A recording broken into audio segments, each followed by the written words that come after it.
Hey guys, welcome, Hi. welcome. Happy winter solstice. Yeah. Happy rainy winter solstice in St. John's. It's like still beautiful, but yeah, the wind is howling. It's raining.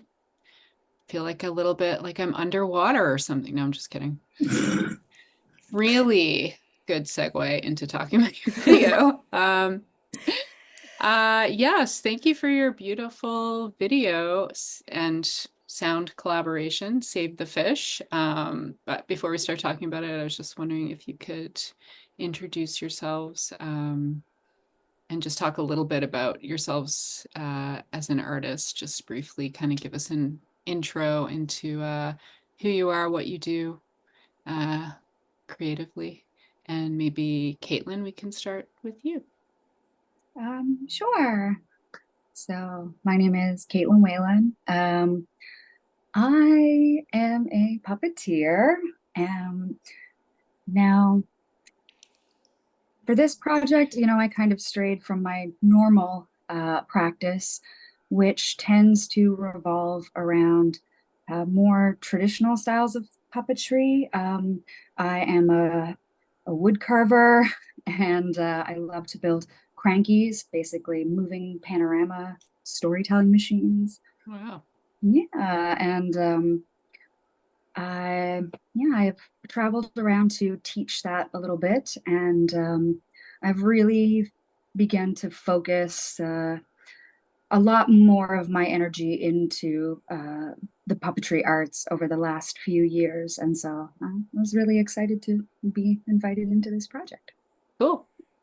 Cool, yeah. And I heard you before we started recording, you were talking about maybe going to study puppetry in Prague, possibly. That Yes. sounds cool. Do you know Darka El Ergila? Did you ever meet Uh, Darka? I believe our paths have crossed. Yeah. Not super familiar, but uh, many people who find out that I am a puppeteer go, "Oh, have you met Dark?" Yeah. So that's just an aside of another amazing puppeteer as you are. Um, mutual St. John's friend, potentially Darka. But yeah, great. Well, nice to meet you. And yeah, maybe Sarah, you can introduce yourself a little bit too. Yep. So I'm Sarah Albu. I live in Montreal, but I've been to St. John's a lot. I've worked with the Craft Council a bit. I've been to Sound Symposium 3 or 4 times. So always happy to do something with a St. John's connection. And I was happy that this project too, that was kind of conceived during the pandemic, got to happen in person, that we got to do some collaboration in person. So Hmm. my practice is as a singer. I also compose, but I sing a lot of experimental music, folk music, contemporary music, collaborate with composers, collaborate with dance. I don't know if I've collaborated with puppeteers before, so There you go. this was a first. I also studied theater, so there was some fun. We got to work on some fun theatrical stuff with this project. Cool. Some Us, crossovers. theatrical? Mhm. Yeah. Cool. Well, great. Well, nice to meet you guys. And yeah, I just had a few kind of preliminary questions. I was just curious about if you wanted to talk to me a little bit about the concept of the piece and how that sort of came about. Um, how did you kind of get there in terms of like what you were going to make together? Did you have something you were already working on? Did you both kind of, did you have a brainstorming session? How did you kind of come up with the concept for your piece? And feel free to jump in, or I can assign you whoever makes eye contact first. But Sarah, you can start with this one if you want. I don't remember what came first actually, but it was very organic. It came very organically. We spoke on the phone, we texted, then we met in Montreal. Kate was in Montreal for Castilier, which is a puppetry festival. So we met and had this epic coffee hang and got to talking about creatures. And, we're both really concerned about the environment. We both had this love for nostalgia, like a childhood nostalgia, 80s and 90s nostalgia of these environmental cartoons and children's programming, but taking an even more critical angle with it, and making it even more experimental. And then when we started talking about creatures and possibly sea creatures, I got really inspired to do kind of a tribute to this Instagram account that I really love called Animals and Synthesizers. I don't know if you know it, but it's exactly what it sounds like. It's found footage of animals, bugs, a lot of times these very strange sea creatures with very groovy synthesizer soundtracks to it. Cool. So I wanted to do something like that, but with the voice and accordion. Nice. Yeah, and I believe that at first our concept began with filming in a variety of strange locations. Yes. And then we kind of discovered Dangerous locations. old You guys bunkers. you were willing to go for it for your collab. Willing to go to the danger zones. Okay. Old bunkers here in St. John's? No, out in Argentia, at the old military base out in Argentia. Because at the time I was living in Placentia. And when we kind of realized that, there's a lot of factors that come into play when you're trying to maybe consider shooting on location, weather being a very easy one, lighting, things like that. We decided to condense it into my workspace, which I had a great studio space at the time in an old industrial building. And luckily for me, Ruth Lawrence actually was getting rid of this proscenium made for film. And so it had multiple layers in it, and it was gigantic. So we kind of shifted focus into maybe creating a world within that space. And again, living around the bay, I was doing a lot of beach walks and that sort of thing. And if, as people who kind of live near the ocean, the beaches are kind of covered in debris and things like that. And so at first I was just going around collecting things and, throwing them out. And then I thought, well, some of these old things, like some of the old rope and whatnot that wash up, really reminded me of like textile artists. And I was really obsessed with the idea of built worlds. And so I thought, wouldn't it be interesting to clean up the beach and try and do some sort of assemblage, textile inspired scenery?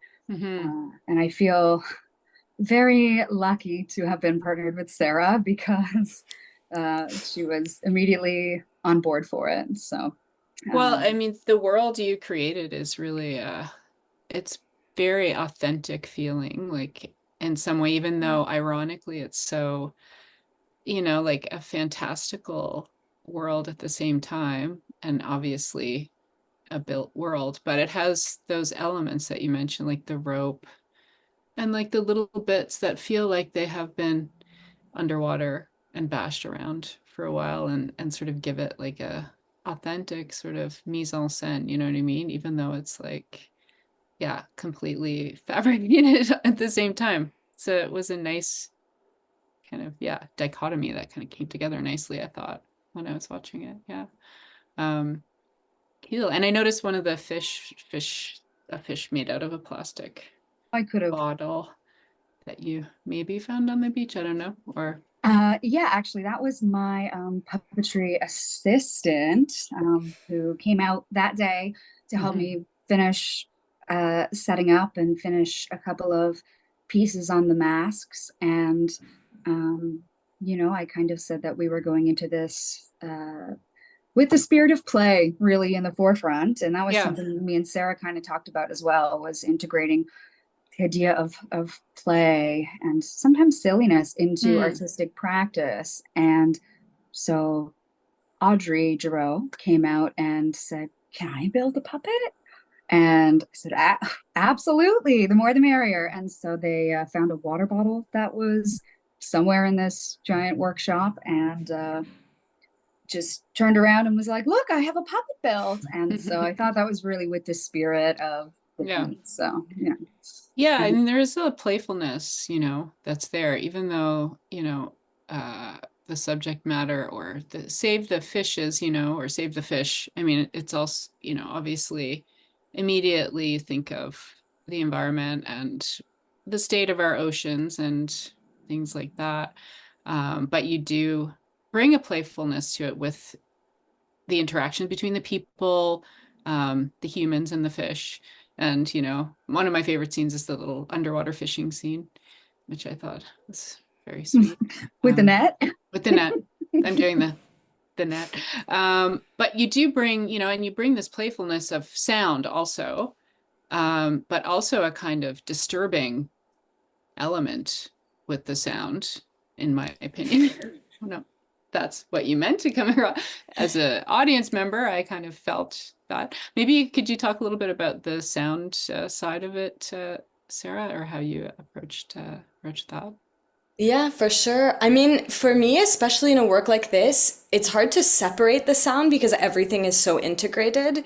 And we worked a bit with planning, like with every element of it, with the staging, with the scenes. We had a storyboard and we had ideas for scenes, but so much came out of the material when we were actually filming. Yeah, And I so was there going to were ask you that, how oh organic it kind of happened or how much planning was involved. But yeah, carry on. Yeah. yeah, well, I mean, I don't have an exact percentage, but a lot of it came from actually being in the space with the objects and like feeling the textures and like seeing how they integrate with our bodies and how we looked with our heads in the puppet stage.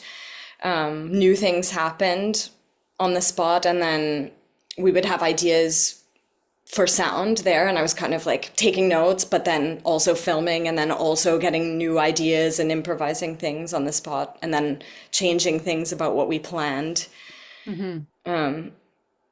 Did you film in it the shoot. also yourself? Were you? Brandon Oh, Reed okay. filmed it, yeah. Okay, gotcha. Okay, Yeah. interesting. So yeah, so there was an organic element being in the space, some pre-planning, um, and yeah, how did the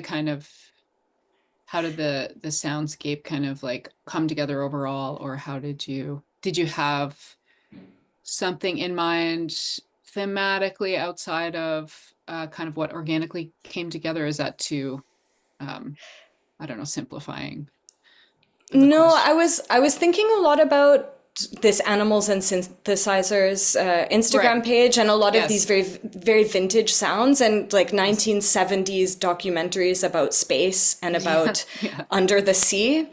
Yeah. So we did the sound after, even though I had some ideas for it and Kate had ideas for it too. We ended up doing it the way these animals and synthesizers videos are made, which is like sound gets put onto the image Gotcha. Okay. afterwards. So it was like reverse lip syncing for some Yeah, of it. interesting. Okay.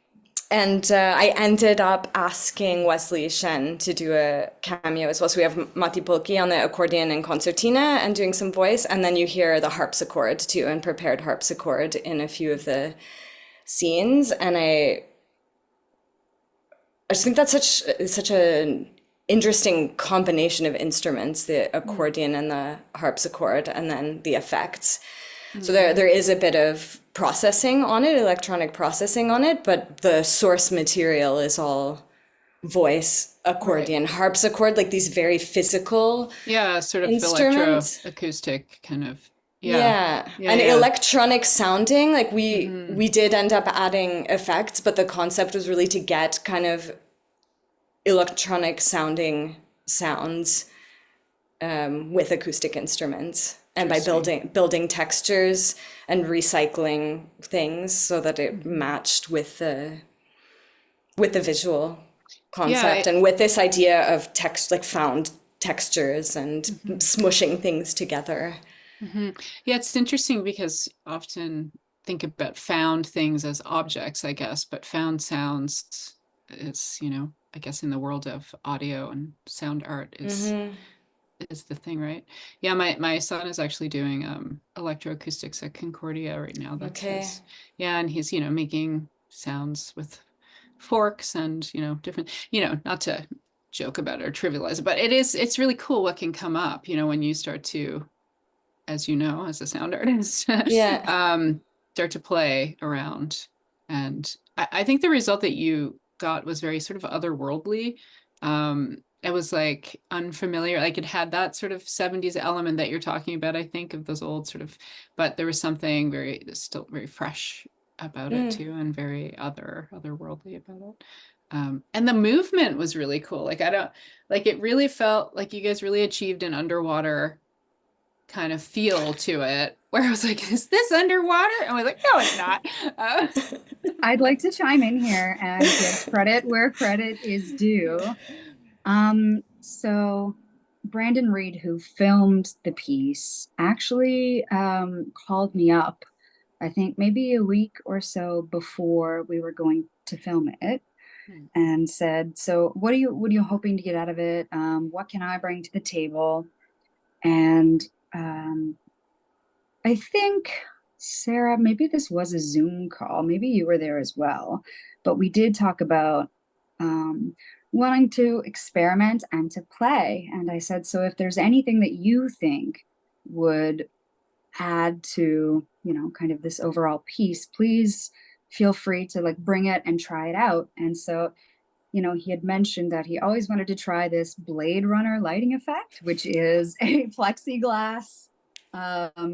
plexiglass and then water on top of it. And oh, then the okay. light is shown through it. Oh, So he came out interesting. actually a day early and set that up. Wow. And Okay. so I think, visually that really added quite a bit to the piece. Yeah, The, a can see little that.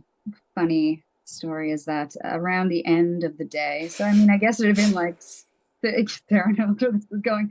We had been there like all day, and it began to leak by the end. So, we would be crouched below and then water splashing down on our faces. That's a very Truffaut moment. You got to let the water just stay on your face, like, Exactly. like a fly lands there, and just leave it there. Yep. Maybe it enhanced your underwater feel, like method acting kind of by the end of it there. I think that's Yeah. exactly what happened. Yeah. Yeah. Well, yeah, as I said, the sounds were kind of like pleasant and unpleasant at the same time. And they kind of brought like a dystopian feel. So it's funny that you should mention Blade Runner, classic dystopian film. But yeah, I think it was like, was that on purpose that like the kind of, I think somebody with misophonia would not be able to watch this film, maybe because of the mouth sounds and things like that. I only say like my daughter has misophonia, so I know she would watch this maybe. But just also the kind of like the repetition and the kind of some of the sounds were quite I don't know. Yeah, I guess to me a little, yeah, gave that kind of grating undercurrent of something disturbing. I don't know if that was something that you meant to do or yeah. Uh, I mean, was I think a little bit. yeah. I don't know if I set out to be like, I want this to be disturbing, but Yeah. I knew that I didn't want to make a literal soundtrack, but I also knew I didn't want to just make a song about under the water. And so I really wanted to play with abstract ideas of textures. Like it's very, very much in texture. And under the water is kind of scary. For me, it's like space. And since I Yeah. was a child, I've been really fascinated with these two places, like outer Hmm. space and under the water. And like, Yeah. what does it sound like under the You water? really And achieved that I think. Yeah. And when you're very, very deep down, Yeah. and the feeling of kind of pressure and this Yeah. a bit like, to me, it's a bit claustrophobic. It's Yeah. fascinating and beautiful, but it's also, Hmm. Yeah. sound travels completely differently in water. So, Yeah, I think that's also the disturbing, kind of partially disturbing nature of it, even like with the playfulness, like it's kind of a marriage of both because of that sort of feeling of pressure too. Like the kind of like, hmm. yeah, Yeah, I'm it's, terrified of drowning, I think. I just have a fear of drowning when I'm in the water and of being pulled under. I don't know if it's because I watched Jaws when I was really young, like probably many of us in the 80s or something, but I just so yeah, there's that. I guess I'm bringing that to it, my own viewer experience to interpreting what you're doing there, but yeah.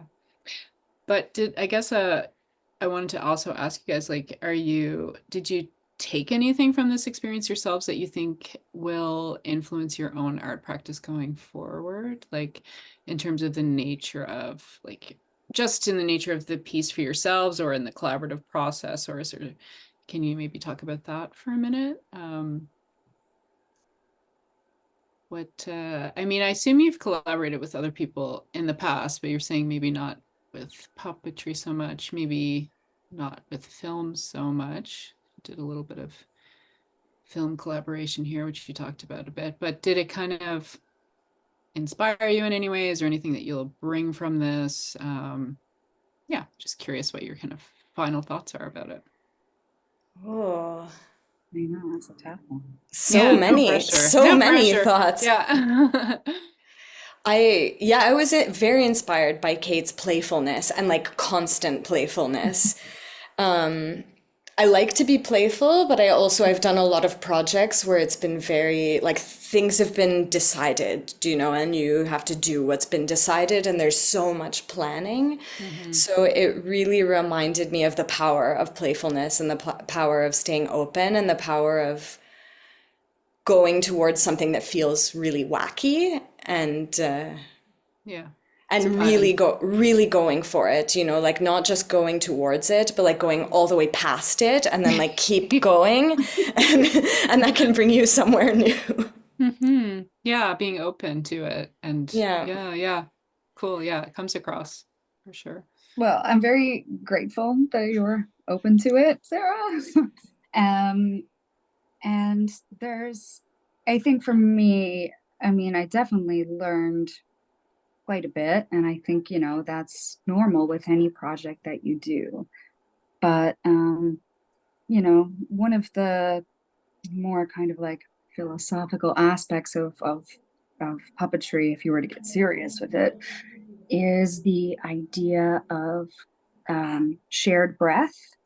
And especially if there's, in theory, more than one person operating one object, they kind of need to um, be unified in some regard. They kind of become, you know, uh, one. And I Mm. really, it's all the different pieces coming together to give life to this one thing. And it just kind of solidified that idea for me, definitely, to see that, many hands coming together to make this, one project. Yeah, it just resonated with me a fair bit. And, it reiterated the idea of just trusting your collaborators and enjoying the process too. I think Hmm. that day was extremely memorable. We worked very hard, but we had like such a blast. And, you know, uh, definitely reminded me that, need to continue to integrate playfulness into artistic practice because I think without that, I have, a fear sometimes of completing something or moving something forward. And I think through play, you can kind of be brave in a way that maybe we're not always given the space to be as adult humans. And Hmm. yeah. That's it's beautiful. That's really Hmm. beautiful. And being vulnerable and open in that way. Yeah, that's so cool. Yeah, I can imagine it like with the puppets, especially like you need to breathe. If you're moving a puppet with someone else, you'd need to get on the same breath Yeah. synergy. Yeah. A lot of the times you're encouraged to touch too, so that like, you know, there's an Mm. aspect of physicality Hmm. too. And so Wow. it's just, you know, reiterating that idea of Hmm. I kind kind of of feel like I'm gonna cry. Like it's just really beautiful. I don't know. You really got me there, Caitlin. Yeah. well, That's Yeah. lovely, guys. Wow. Well, what a pleasure to chat with both of you. It's been an inspiring chat for me, and I appreciate it. Have a great, guess we're in the holidays now, so hope you have some downtime coming to you and more creative pursuits on the horizon, I'm sure, that we'll look out for. So yeah, take care and lovely to chat. Take Bye, care. guys. Thanks. Thanks so much. thank you.